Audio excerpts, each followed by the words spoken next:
Good day mga boss, receiver alert. Ito po ay receiver sa Yamaha Aerox version 1 na nawala ng code, nawala ng remote. So walang magawa si boss kundi ipadalan lang dito sa Cebu para dito gawin ang retrieval of code at pag-program ng bagong remote. Galing pa po to sa Katarman, Northern Samar. Salamat sa iyo Sir James ng marami dahil nagtiwala ka sa Rims Fix Garage. So sa mga tao dyan na nawala ng code, nawala ng remote, pwede kayong tumawag or mag-text sa number na nandun sa screen para mag-guide ko kayo kung saan nyo pwedeng ipadala yung mga receiver kung sakaling hindi kayo taga Cebu, or mag-PM sa ating Facebook page sa Rims Fix Garage. So ito na po yung receiver sa Yamaha Aerox version 1. Tanggalin natin ang mismong cover para ma-access natin ang board para makapag-pin out tayo at makuha natin ang nawawalang code. Ulitin ko, kung hindi kayo taga Cebu, nawalan kayo ng code, nawalan kayo ng remote, pwede kayong tumawag or mag-text sa number na nandun sa screen para mag-guide ko kayo kung saan nyo pwedeng ipadala yung mga receiver kung sakaling hindi kayo taga Cebu, or mag-PM sa ating Facebook page sa Rims Fix Garage. Okay? So isalpak na natin ang receiver sa ating tools para ma-retrieve na natin ang nawawalang code. Sa Yamaha kasi, kung wala kang code, hindi ka makapag-activate ng bagong remote. So napaka-importante na meron kang code sa iyong motor, specifically sa Yamaha.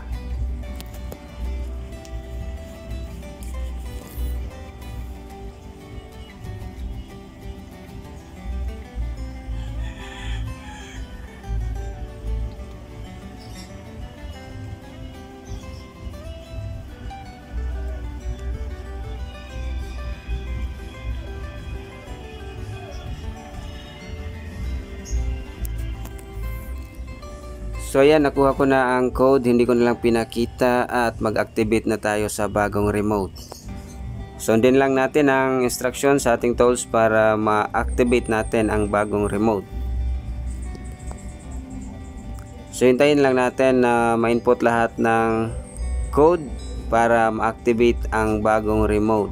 So ulitin ko, kung hindi kayo taga Cebu, nawalan kayo ng code, nawalan kayo ng remote, pwede kayong tumawag or mag-text sa number na nandun sa screen para mag-guide ko kayo kung saan nyo pwedeng ipadala yung mga receiver kung sakaling hindi kayo taga Cebu, or mag-PM sa ating Facebook page sa Rims Fix Garage.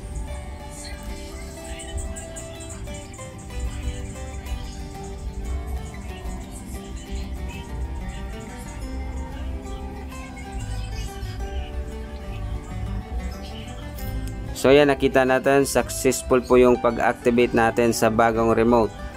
So i-double check natin, i-check natin ang synchronization between sa remote at sa receiver. Alright, so good registration between the remote at sa receiver. So ito na po yung bagong remote mo Sir James. Ayan. So ibalik na natin ang dapat ibalik at ipapadala na natin to pabalik sa LBC para maaga tong ma-receive ni Sir sa Katarman, Northern Samar.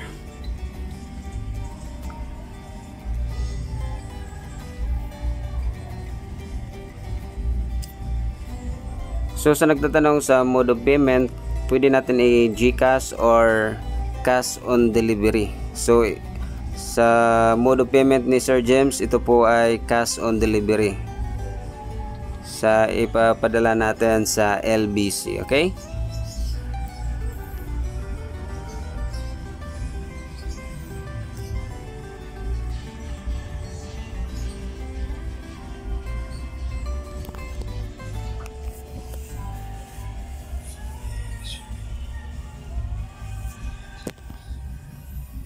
So ayan, hanggang dito na lang tayo at nandito na po ako sa LBC